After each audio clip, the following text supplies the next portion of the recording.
All right. Hello and welcome back to yet another fun-filled, jam-packed, mile-a-minute episode of the Hammercast. My name is Alex, the Hebrew Hammer, as some call me, and I'm joined once again by my pal Al Kavadlo. Pal Kavadlo, I think I will call him from now on. Why not?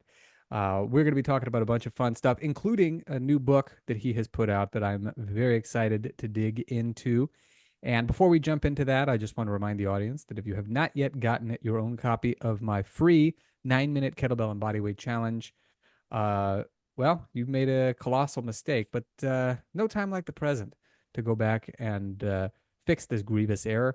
Go to 9minutechallenge.com and pick up your own copy. It's nice because I designed it to be done in conjunction with your regular training. So it's not an either or proposition, it's a both and. And a lot of people find that it helps to amplify the strength training that they're currently doing with movements that are not going to exhaust you and that obviously aren't going to take a long time because let's face it, we've all got 9 minutes. Look at your phone and the time that you've allotted to social media. 9 minutes can go a long way. So 9minutechallenge.com, and that is all yours.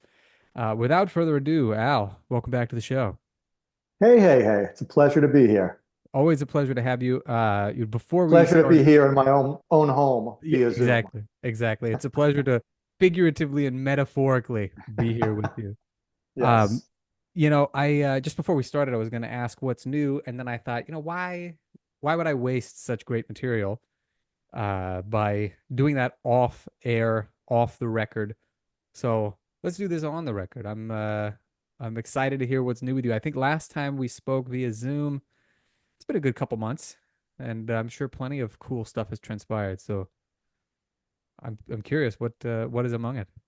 Well, I've got big news, and that's the new program that you alluded to earlier. It's called Ultimate Calisthenics. And as the name implies, I feel like this is sort of the ultimate Al Kavadlo calisthenics program, the culmination of my life's work up until this point. It's amazing. Well, I think that this is going to be an excellent title for precisely that because very few people are in the training business long, like I think the estimates are anywhere from like 18 to 24 months.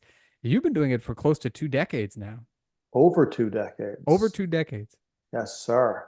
I'm uh I'm duly impressed and I I've always been online for 15 years and I did it for 7 before I went online. you know what? I think I may have mentioned this to you once before that even before you did Convict Conditioning 2, you and your brother were the chief models for that book. And I remember seeing the cover and I was like, I think I know that guy. Like, because I hadn't yet heard of Danny, but I was like positive I had seen your video. So it's funny to think about because that book came out in like 2011, and I Very already long knew. time ago. Yeah, so I already knew who you were even back then. So that's true. I mean, you were one of the early ones on YouTube, putting out all these, awesome calisthenics videos. Um, so what in particular about the book, when you think about this being sort of a magnum opus of other calisthenics works that you have done in the past, what synthesis have you taken from the previous books, or what have you synthesized from the previous books, and then what are some new things that people are going to see in this tome? Well, I did a book with my brother Danny for Dragon Door in 2017 called Get Strong. And that's both of our best selling books. And it's a great program, and I'm super proud of it. And we intentionally designed that to be super minimalist. So Mhm. there's no equipment other than just a pull-up bar and a floor and a wall. But this one, I wanted to delve a little bit more into all the other things that you can do with, minimal stuff, parallel bars, rings, an ab wheel, maybe a few other things. Mhm. And so it winds up including a lot more than just that. And that book was it was a book, and it is a book, and it's great, and I'm pleased with it. But a lot of these things are easier to really learn with video components. So this is more of an online course than just a book. It is a full book. And then there's also over 50 videos that go with it to help really reinforce the material. Nice. Yeah, I like that you pointed out that there is some extra equipment that you can use because one of the things that I think too many people assume right out of the gate is that everybody is like enamored with minimalism. And I think, minimalism has its place. It's not like there's anything wrong with it. But eventually you're gonna have to you're gonna get more out of having like a pair of gymnastics rings and some parallettes and like you pointed out an ab wheel that if you just have floor and a pull-up bar alone, like you can get a lot done with just those two things, but you can't get as much done as even a mild investment in a few other things. And then the fact that there's, a video component is even better. So 50 videos is a lot. Are there like 50 exercises? Or are we talking about like progressions and So yeah, things of that? there's a tutorial for every exercise in there, and I think there's like 44, 45 or something like that videos. And then there's also several other videos where I'm just explaining concepts and giving encouragement to the person. Nice. The concepts is important too because this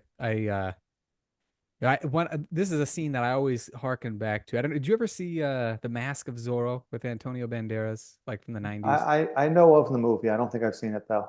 I saw it like start to finish just once, but there was one scene that I've had to go back and rewatch and reabsorb a number of times that I always get a kick out of, and it's that so the original Zorro is played by Anthony Hopkins, and he's older, he's like retired, he kind of lives as a hermit, and then the younger Zorro, the older Zorro is Don Diego de la Vega. The soon to be Zorro, the Antonio Banderas' character is Alejandro Murrieta. So he's in this lair and he's going to try to teach him, the ways of swordsmanship and stuff like that. And Banderas picks up this sword and he's, starts kind of slowly moving it, and and Anthony Hopkins' character is like, "Do you know how to use that thing?" And he said, "Of course. The pointy end goes in the other man." If it were only that easy, like, oh, of course, one arm push up, you just go down on the ground and you just push yourself up with one arm. It's like there's a little bit more to it, and I think what the newer people are to any exercise or any exercise system, uh, the more they tend to overlook the nuances. But calisthenics has a lot of nuances. Yeah, and that's why it's good for people to be able to see these things, read exercise descriptions, and have multiple inputs to get the information. And you've talked before about how a lot of people in the fitness industry don't make it very far. Mm-hmm. And I've been doing this a really long time. You've been doing this a really long time. Something I was thinking about recently, and you play music, right? I think I've seen you rocking the Yeah. bass. I wanted to be a musician before I got into fitness. That was like my childhood dream. And if you want to be a musician, you start like practicing in your basement, and then maybe you get to play like a high school performance, and then maybe you play like a real gig at a club. The next level would be going on tour, maybe getting a record deal, going on a bigger tour at bigger venues, opening for a famous act, becoming a famous act, et cetera, all these levels to it.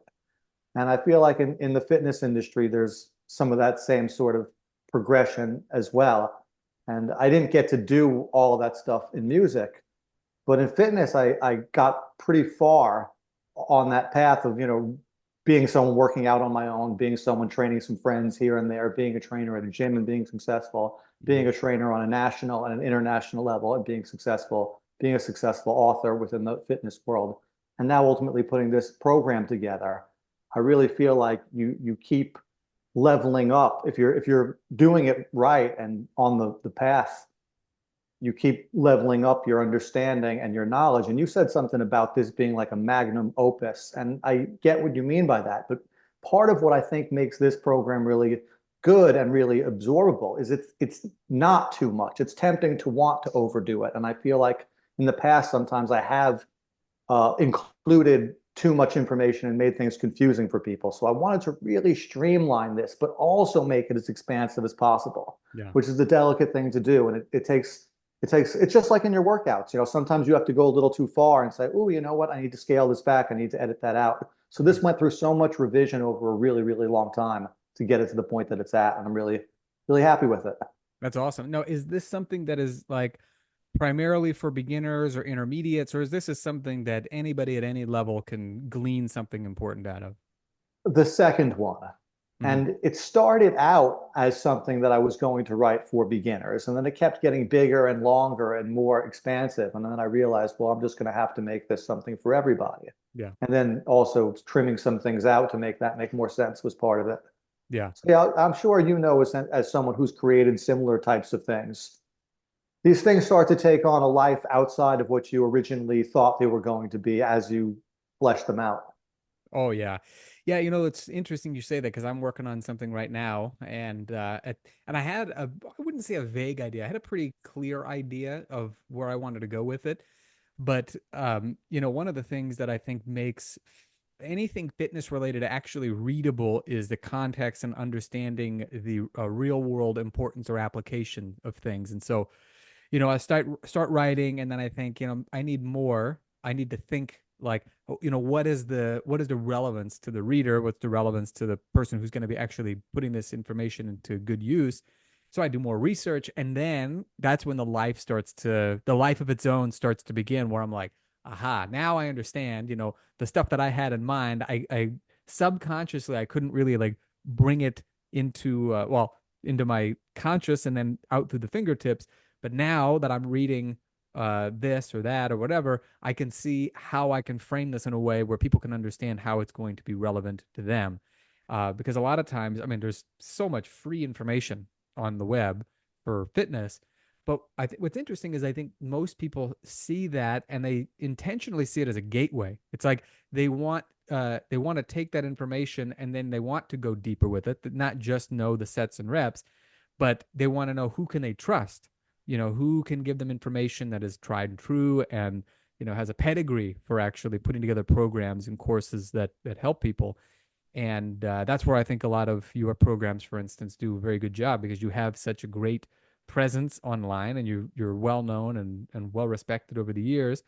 And so people know when they get one of your books or one of your courses, they know that they're going to get something that's going to have a certain style to it. It's going to be to the point, direct. The idea being that there's going to be instructions that they can follow to go from where they are to wherever it is that they want to be, or at least as close to it as possible. And I think that's missing in a lot of fitness products, which very often just feel like they're floating in the ether. There's not like a common thread running through a lot of them.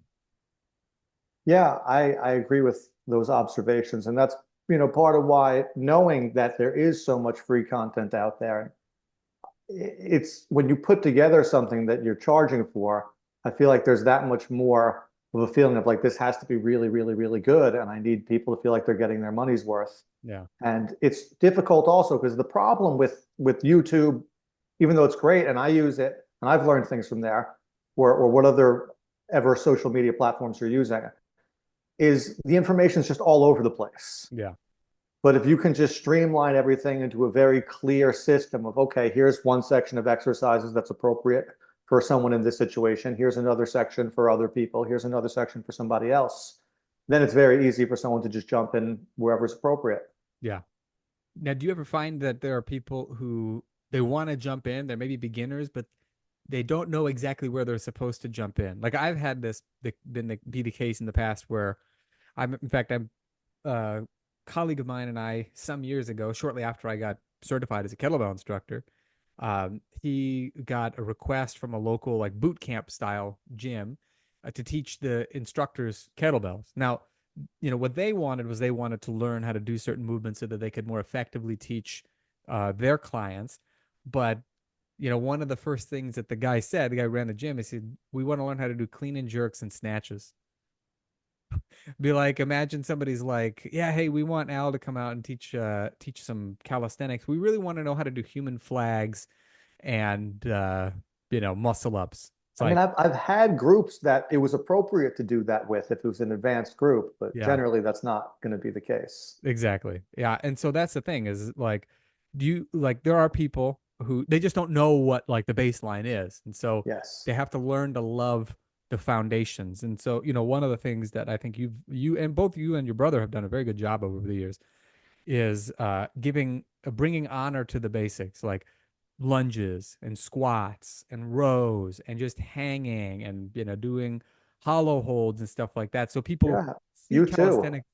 Wow, thank you. I obviously we both know how fundamental it is, but the key is to make it like people see it as like broccoli. They're like, maybe I should do it, but I can also just not eat it. I could just push it off I to like broccoli also. Go I, figure. so do I. So for me, it's like I have to realize that my own things that I like may need to be made palatable for other people. Um, Well said. Now, do you find that there are times where you can fit in something that either is fancy or advanced or seems like it so that people actually want to, let's say, quote unquote, eat their broccoli and then learn how to love it. Like, what's your approach for getting people on board with doing the stuff they need to do in order to get them to do the stuff that they want? Well, I think when you do anything really well, even something simple, there's something special about it. Mm-hmm. And I think by doing the basics and doing them really well and demonstrating them really well, and it makes it look more appealing to somebody else to want to do it. Certainly. So that's something that I always try to do is be really hard on myself about my technique and my form because I want other people to hold themselves to high standards too. So I want to exhibit that firsthand. Yeah, true. You know, I think there's something to be said about looks right, flies right. You know, people can tell if something like if a push-up looks really good, they're like, this is exceptional. This is beyond like what I would see at my local, group fitness class where the push-ups are just kind of generally lower your chest toward the floor any which way you can and then, go back up. They can see that there's almost like an artwork involved. And so that gives them a little bit better appreciation. I think it's also easier to see when somebody can do something. So we'll say quote unquote basic. I don't like using the term basic, even though it's appropriate, because I think people have a tendency to look at it as, again, it's like broccoli, it's alliterative for a reason. Basic and broccoli, people just they don't like either of these things. Um, but when they can see you do that, and then let's say they see you do a nice, well performed lunge, and then you can do pistol squats like nobody's business. It's easier to draw the subconscious line between those two exercises and being like, okay, his lunges don't look like, what I've been doing. And I couldn't even dream about doing a pistol squat. Maybe I should take this a little bit more seriously and, follow this program and that sort of a thing. Thank you. Yeah, I hope that people get that from this. And yeah, I mean, it's sort of like to go back to music again. A lot of the great rock bands that I love aren't necessarily technically the most gifted or the most show-offy in their performance. I mean, I love Van Halen, but I love AC/DC too. Mm-hmm. And AC/DC, part of what makes their sound work is it's just simple, basic, you know. Yeah. There's And no Angus question Young the can tear it AC. up when he needs to, you Yeah. know. Maybe he's not on Eddie Van Halen level, but he doesn't have to show off. Yeah. Yeah. No, it's very true. It's a good point. It was funny when you said that, a lot of the bands you liked were not maybe super technically savvy. I was going to be like, well, you must be a Ramones fan then because they're like the Nah, epitome. they're a little too sloppy for my taste. I'm not a big nothing against the Ramones. They're never a band that I sought out as one of my favorites though. Yeah. Yeah. No, I'm with you. I liked a bit of their earlier stuff. They got some good songs though. I should reframe my stance a little bit. I do No, I do like certainly. some Ramones stuff, but Yeah. that's not what I was talking about. Of course, of course. Yeah, we complete sidebar on my part. I just heard it and I thought, Oh, fair point. But like even, a lot of the 90s bands that I love, Alice in Chains, Nirvana, not that they're bad musicians, but they're not exceptional world-class musicians. yeah. Yeah, that's a very good point because there are bands that are known for their virtuosity and they tend not to have as wide of an audience because their appeal is to those who really want that virtuosity. Like Dream Theater comes to mind. They have Right. They never achieved the success that Alice in Chains or Nirvana did. Although maybe exactly. by this point they have. They're still going. Yeah, it's true. And both Who Alice in knows? Chains and Nirvana had some unfortunate things happen to their frontman. So I guess Well, Alice in Chains did continue eventually. did. Yeah. And Are they? and I think that stuff, a lot of that stuff was really good, the Post Lane Staley stuff. I might be in a small minority with that opinion, but Their singer sounds almost identical to Staley. They found right. like the perfect dude. This is Yeah. another sidebar, but did you ever listen to Typo Negative? Are you a Typo Negative? Sure. Okay, Yeah. good. You're New Absolutely. I'm from Yorkers. Brooklyn. Yeah, exactly, exactly. You gotta be. I've always loved Typo Negative, and they're a great example of. I mean, they're not bad musicians, but like their sound was incredible, and they just whatever like very minimal approach that they took to making the music, they always put a lot of feeling into all of it. Well, there's a guy, some dude from Croatia named Denis Pauna or Pauna. I'm not sure how to pronounce his last name, who does like the best Peter Steele impression I've ever heard. And he does like these mashups of songs where it's like one of them that I thought was especially good was Gerard McMahon. He made that song "Cry Little Sister," from the gosh, what movie was that? There was some 80s movie about vampires. It was like pre-Twilight glittery vampires. These were like, you know, um, The Lost Boys. That's right. Oh, sure. Yeah. Kiefer Sutherland, classic Yes. 80s movie. Exactly. Well, he did a mashup of it was like if Typo Negative had done Cry Little Sister. And it's amazing. He doesn't sound as identical to Peter Steele as Allison Change's new singer sounds to Lane Staley. But like he's good enough where in my opinion, he should just go on tour with Typo Negative. I don't think it's ever going to happen because Peter was just such a keystone to their uh to their band. But Right. if you want Alice to in Chains had Jerry Cantrell. I don't know. Although maybe one of the other guys in Typo, Josh, has that kind of appeal. Maybe. I don't know. yeah, Maybe Jerry not. Cantrell was such like a necessary part of the band too. And actually like his voice is really good because if you listen to his solo stuff, he's got some I mean, it's not as good as Alice in Chains, but Yeah, his his solo stuff's great. yeah, his solo stuff is really good. His guitar work is incredible. Yeah, so Yeah, I want to reframe my stance on what I say because I feel like I could be misunderstood. Like I was saying before, there's these levels of being a musician or anything, being totally. in your basement, playing in front of a small audience in a very safe setting, playing in front of a bigger audience in a less safe setting, etc. To be on a level like Jerry Cantrell, even if technically maybe there's some virtuoso Steve Vai or someone who's able to play certain licks that he can't pull Mhm. off as well. Like Jerry Cantrell is on a level of musicianship that very, very few musicians ever get to, and I didn't by any means. And he's a better guitarist than I am a trainer, probably, if I'm being objective. Certainly a more successful one. Sure. So, I didn't want to sound at all like I was being a hater on him or any of the guys from Nirvana. And I think people would probably argue that Dave Grohl maybe is at this point a virtuoso musician, but I Certainly. don't know if he was back then. Yeah, well, you know what? No, I And understood I don't know people. if he displayed it in their music because maybe it wasn't appropriate to. Yeah, well, exactly. The other thing that I think of when I think of music is that again, it's going to have appeal to different people. Just like different genres of music appeal to different people, even within genres. Like, we'll just take rock as a very broad umbrella. The main thing that a lot of people want when they listen to music, I think, is they want to get like a certain feeling, like they want to feel pumped up, or, if they're sad, they want to feel sadder. That's a good Typo Negative example, a very slow and sort of Misery loves company. Want to yeah, have someone exactly, to sulk with. exactly.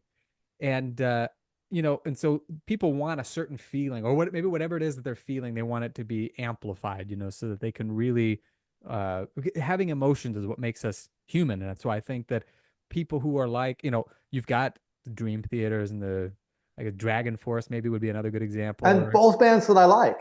yeah, of course. And that's exactly it, is that people are looking for different things in their music. Yeah. And there are But some and even the same person can like all those bands like we do. absolutely. Absolutely.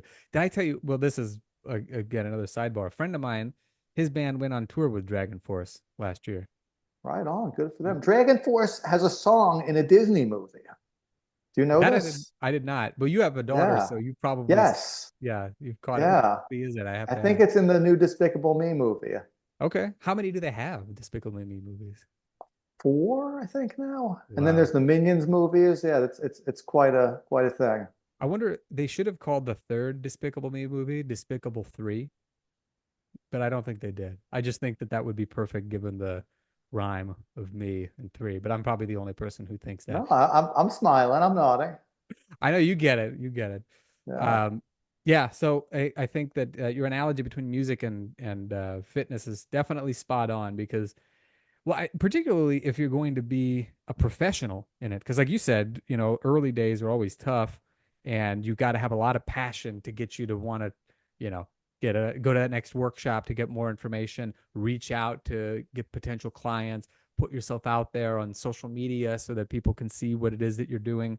I've always marveled at people who later in their life, because we got involved in fitness much earlier. I was like 24 when I got certified, and but I've met people who were in their 30s or even 40s and they made a career change, and like that I could not imagine doing, not because I can't imagine why people would want to switch a career, but rather switching a career to something that in some sense is like music. It's like there's uh let's say not as not as wide of an opportunity to make a great deal of money that they might be used to. Like I met a guy, for instance, last year at a workshop who used to be a lawyer, and then he became a trainer. I was But like, "There's no hopefully he had a good amount of money saved from all that lawyering.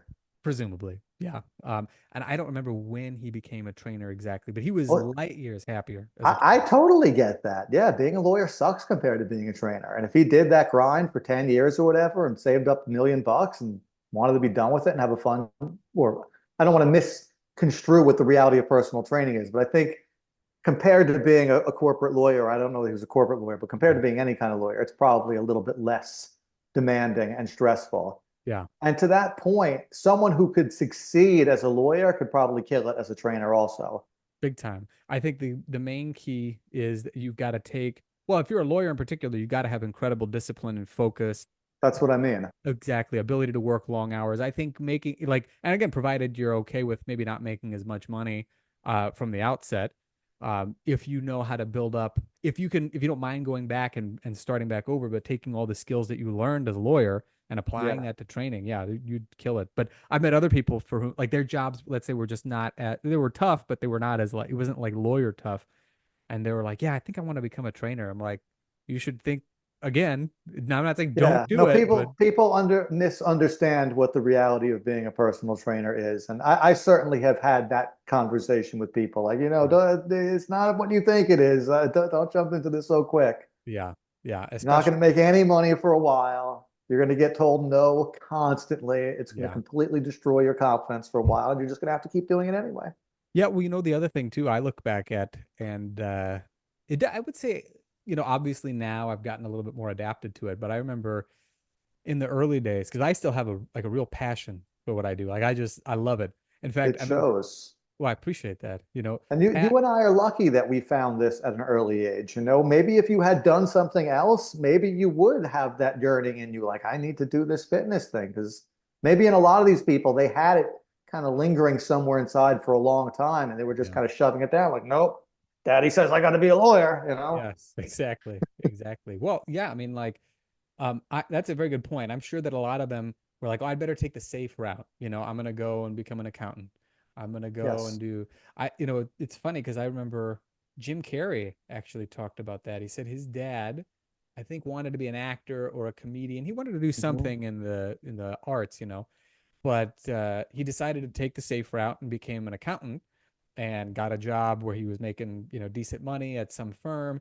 And then after however many years, they laid him off anyway. And then he had a hard time finding a new job. And I think what Jim said was you realized that, you know, you, I mean, his dad was worried about not being able to make enough money, but then he got fired. And so by default, he was not making any money. So it's like, if you're going to run the risk of not making any money, you might as well do it doing something that you actually enjoy doing. Might as well do the thing you want to do. Yeah. I agree. Yeah. And then these companies don't have any loyalty to anybody. Yeah.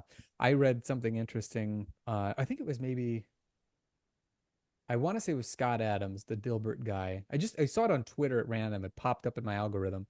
Maybe it wasn't him. I have no idea. But somebody said that your job, if you work in the corporate world, uh, the job of whatever corporation you work for is to, and I'm using the term very loosely, exploit you to make as much money as they can, because that's the purpose of a business is to make money. Yeah. And your job is to find a better job.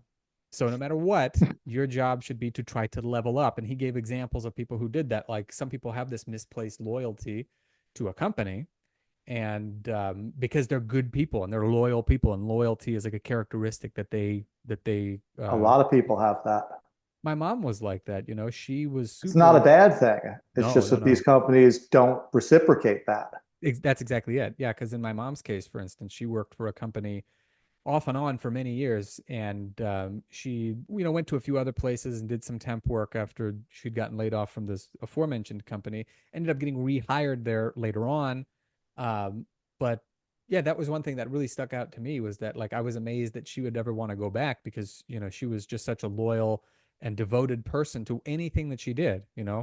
And to be again, I don't think it was their intent to specifically betray her, but they were like, well, here's a section or a department that is not making us, it was making us 5% less money or whatever the case may be than what they expected. So purely to make their shareholders happy, they just lay people off left and right. And these are people who are good people. They're not people who are looking to, again, level up to the next job. They're looking for people they want to be loyal to whatever company it is they're working for.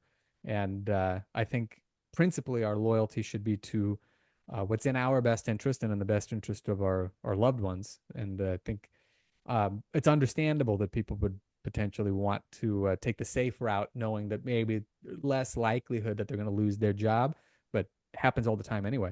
And at some point, passion should be something that you should consider. Safety is an illusion. Oh, 100%. It's I I remember. Job security is an illusion. There are no guarantees in any aspect of your life, no matter how much it might feel like you've got something locked down. It could disappear one day. You know, I hadn't read the article specifically, but Dan Kennedy, the very famous marketer, Hmm. he had a newsletter. I read about somebody who wrote about it, so reading it third hand. I didn't read exactly what he wrote, but essentially, I think he wrote this like a year after 9/11 had happened, and it was about that. He said security is a myth, job security is a myth, your personal security is a myth, stability is a myth. Like everybody on September 10th of 2001 was sure that the next day they were just going to be just business as usual, and it ended up being one of the most traumatic and catastrophic days in American history, and particularly for modern American history. Um, there were a lot of people who showed up to work and didn't go home, and I don't think most people think in those terms, but that's when it comes to number one, your health. There are a lot of people who don't exercise regularly. Go to the doctor. Doctor's like, yeah, nothing wrong with you. It doesn't mean that they're actually healthy. It just means that they're not sick yet. I And don't then think doctors ever say that to anybody anymore. say what? No, you're fine. Go. There's Get nothing out of wrong. here. Yeah, well, They're always writing you a prescription for something, trying to get yeah, you to come back, right? yeah. Good job. I've been fortunate. I think I had a I had a doctor that I'd seen. I've had a few cases of doctors who were actually uh they were honest, and like there was not, well, I take that back. A lot of times that is the first thing that they'll want to do, is they'll want to try to find something to give you. They're uh, looking for something wrong. And yeah. in most people's case, they're going to find lots of things. But I had a funny experience where a doctor got really frustrated, I felt like, that I was healthy. Yeah, that doesn't surprise me. It was actually the last time I've gone to a doctor. And it was a very strange experience. And I said, I'm just not going to go to doctors anymore. Especially now, if you want to get blood work or anything done, just go to a lab. You don't even have to see anybody. Yeah. I have this like ringing in my ears, and it's nothing actually all that disturbing, but my general practitioner was like, uh, sometimes that's a symptom of a brain tumor. And I was like, maybe I should see somebody. It wasn't, because there's a lot more to it, obviously. But I went and saw a specialist. I was very relieved. They did like a hearing test. They're like, yeah, your hearing's perfect. You just happen to hear like a ringing in the background. And this is what the nurses they did. They conducted this test, and then I spoke to the audiologist, or whatever her specific profession was, and I said, and during the course of like our talking, one of the things I said is I would just rather make a lifestyle change if need be in order to fix anything. And she said, I wish everybody would say that, because so often people just want a pill, or they just want like a prescription. They don't actually want to do anything. So I think that there are a lot of doctors who would like they just get tired probably of telling people maybe lay off the sweets, go for a walk a little bit more regularly, do some exercise, and because they get people who just show up and they want like a pill, they want an injection, they want some sort of an intervention. Last thing that they want to do is take responsibility for themselves. Um, so I You're think, right about that. yeah, Yeah, I do. there's a lot of factors at play here. But one Oh, of those factors is, as you know, I'm sure, these doctors are incentivized and they make more money the more prescriptions that they write. of So they course, try to write a prescription to every patient. yeah. Well, that's why They they are have. there to make money. They are in business to make as Yeah, much money as possible. That's why people become doctors. There's some people who become doctors because they genuinely want to help. There's some people who, like we said, become doctors because it's the most practical, pragmatic path to go down if you want to be rich and successful. hmm And You don't know which one you're getting a lot of the time. And sometimes someone starts out as the first kind and becomes the second time because it's a very rough path and it's hard not to become cynical while you're going down that journey. Oh yeah, and I think the longer, and it takes ages to become a doctor anyway, you know. Right. So like I think the for some for sure, I think the longer they go down, and if they're not really well grounded in, you know, their desire to help people to become healthier, overcome whatever their sicknesses are or things like that, it probably does get easy to just be like, what am I gonna do? I tell every person in here, you know, quit eating like Well, there's like you no, said, people don't want to hear it anyway. People yeah. like you and me are the exception, and we don't even go to doctors very much. You know what? So I don't entirely blame them. The whole industry is just completely broken, and the incentives are just really messed up on a very big scale that goes so far beyond any one individual. It's a systematic problem, Oh, I you agree. could say.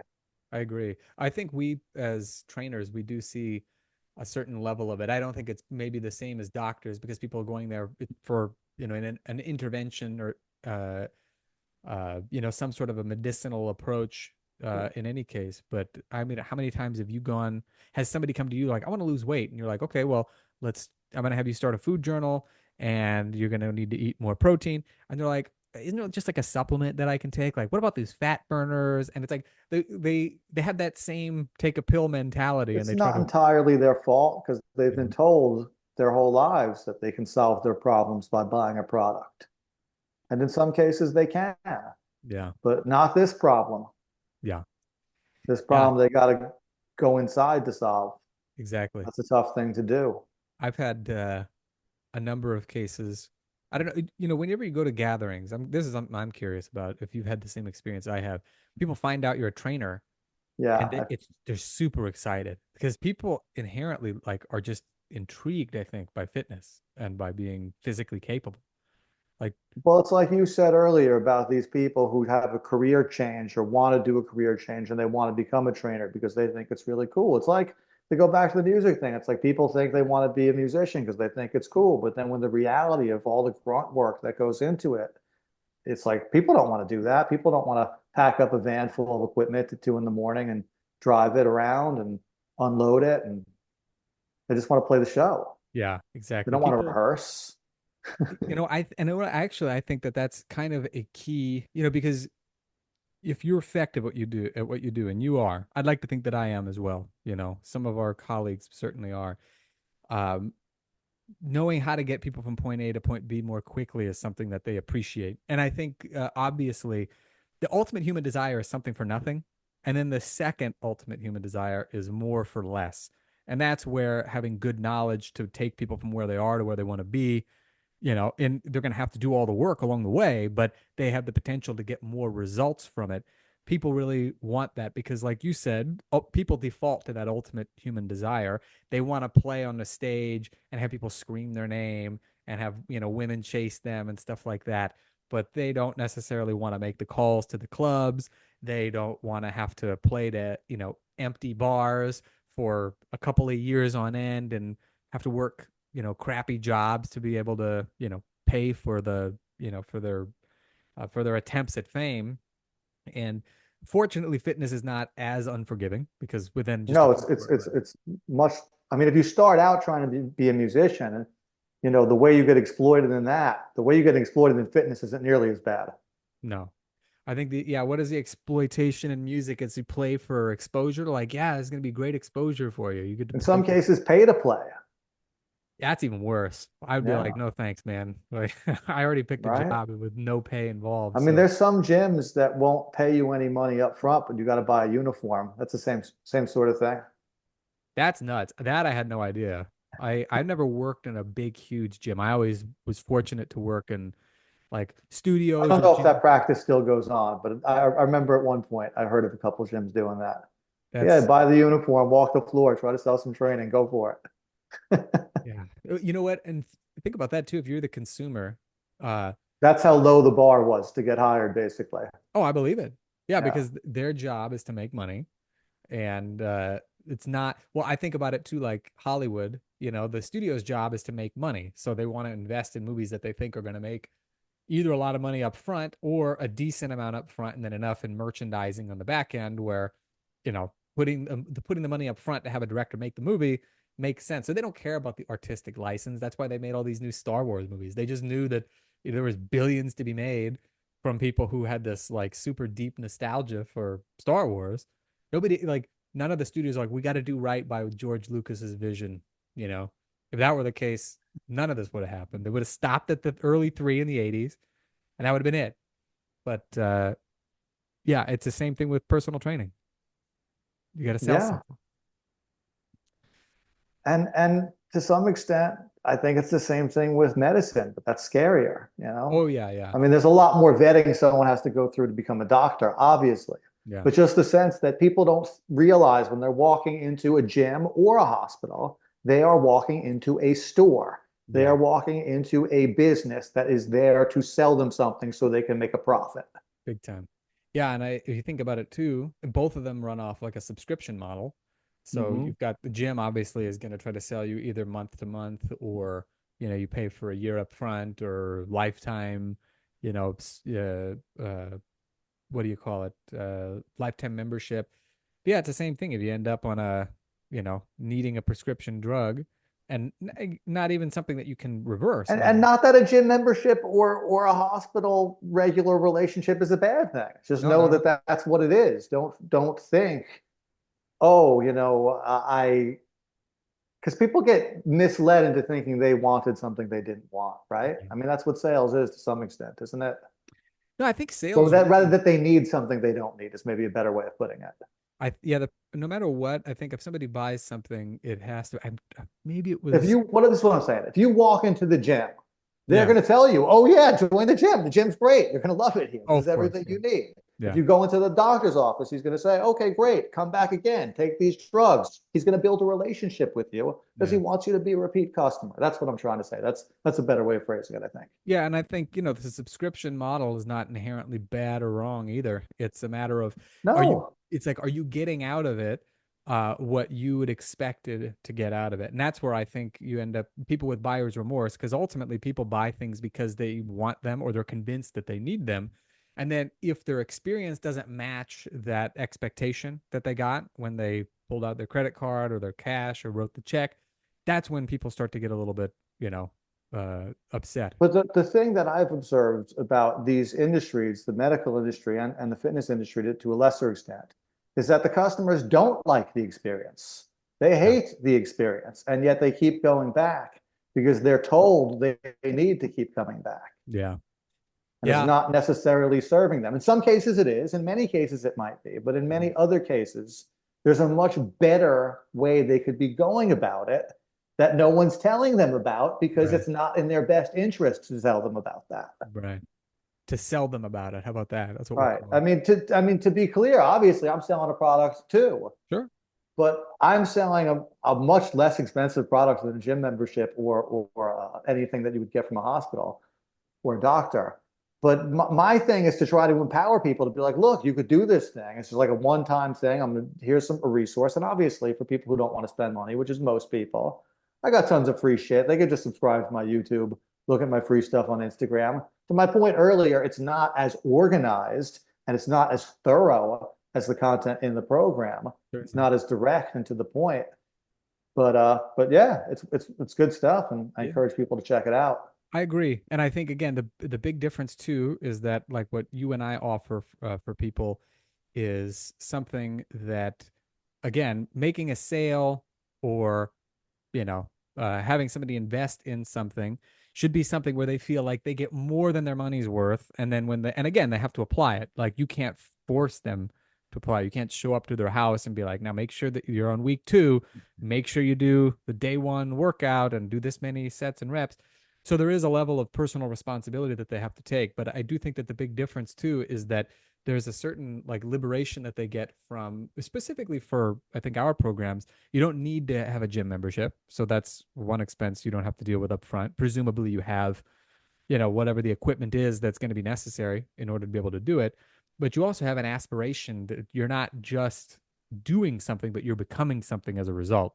And so you see it as leveling up, whereas I think a lot of times in the gym setting, or as you pointed out in the hospital setting, people aren't leveling up. They're just avoiding leveling off. That's their point, is they don't want to end up on a downward spiral where everything gets much worse and much more complicated. So it's almost like forced continuity, and they end up they're not super excited about it. They don't have these grander aspirations for themselves. They're just worried about things potentially getting worse, and of course that extends into their experience being much crappier as a result. Yeah, the thing that Western medicine is great at is like immediate traumas. If you have a cut or you get shot, or you have your gallbladder explodes or whatever, they'll stitch you up, they'll fix you up, they'll get you out the door. But they don't go to the root cause of these long-term metabolic problems that are much more common. Mm-hmm. It's more newsworthy if somebody gets shot. Excuse me. But the vast majority of people who are dying of preventable stuff. Especially nowadays, I think that there are a lot of people who are they don't realize that they've got chronic issues, or they see whatever is going wrong with them as, oh, I'm getting older, this is just what happens when you get older. And it's just it doesn't have to be that way. And very often they think that they're going to be better off by, like, oh, now I have to be on this prescription, I have to take you know that medication. Whereas if they would just go to sleep on time, do some exercise, eat like an adult, they would not end up encountering the myriad issues that they have. And so yeah, they have these chronic sicknesses that seem insurmountable, but it just has to do with the fact that they won't take some action toward making themselves better. Yes, sir. So, all that said, I don't want to end on a dour note. We could probably go on and continually lament all of this stuff. But where can people get this spectacular new book of yours? Because I want to make sure that they can get their hands on it ASAP. First of all, tell us about Fortify, because this is a very cool platform that you and Will Safford have put together. Yeah, so I'm selling this new program exclusively through this website, Fortify Training. And that's where I let my last program drop also, the Shredded Dad Diet Plan. Mm-hmm. And I've been working with them for a little while now. You have a program with them too. Right, old school People could strong, pick that baby. up while they're there. Oh yeah, So yeah, it's a relatively new company, and I'm happy to be one of the first people on board. Happy to have you on board. absolutely. And you've got some other great people on board. Matt Schifferly, who's also been a podcast guest here. Mhm. There's another gent, I forgot his name.